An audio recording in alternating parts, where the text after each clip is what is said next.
शक की बुनियाद पर कत्ल की एक ऐसी घिनौनी वारदात जिसने लोगों के दिलो दिमाग को हिलाकर रख दिया।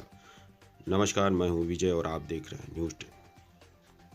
उत्तर प्रदेश का मऊ जनपद का मधुबन थाना क्षेत्र और बिग्रहपुर गांव 20 मार्च को कत्ल की एक ऐसी ही घिनौनी वारदात में समा गया जिसकी निंदा चारों तरफ होने लगी। बुद्धिराम विश्वकर्मा की उनके पुत्रों ने ही गला रेत करके हत्या कर दी थी। दरअसल गांव के रहने वाले बुद्धिराम शर्मा को उनके बेटों पर अपने पिता पर शक हो गया और शक होने के बाद ही बेटों ने पिता को मौत के घाट उतार दिया। इस कत्ल की पूरी सच्चाई क्या है, पुलिस तफ्तीश से भी पता चलता है। बता दें कि बिग्रहपुर गांव के रहने वाले बुद्धिराम शर्मा की उम्र 65 वर्ष थी और उनके बेटों को पिता पर शक हो गया था, जिसके लिए बेटों ने पिता के कत्ल की साजिश रची।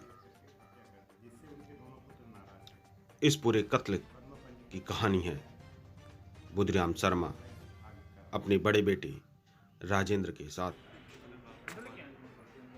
रहते थे और उनके दो छोटे बेटे भूपेंद्र और अखिलेश थे।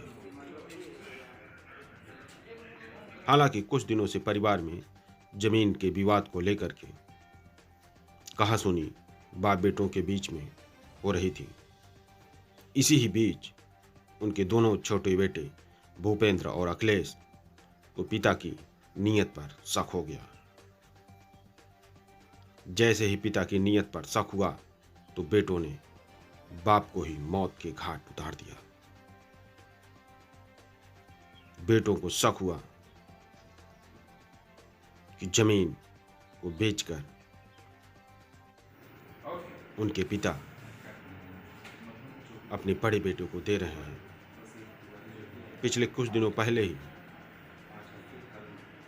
बुद्धिराम शर्मा ने अपनी जायदाद को बेचकर बड़ी बहू के नाम कर दिया। फिर क्या था, दोनों छोटे बेटों ने पिता से अपने हक की मांग करने लगे और नहीं देने पर आक्रोश में आकर पिता को धारदार हथियार से कत्ल कर दिया। जैसे ही इसकी सूचना पुलिस को मिली तो पुलिस महकमे में हड़कंप मच गया। हालांकि पूरे गांव में पुलिस तैनात हो गई और दोनों बेटों को गिरफ्तार जेल भेज दिया। घटना का कारण ये था कि बुद्धिराम ने अपनी बड़ी बहू के नाम से अपनी सारी जमीन बेनामा कर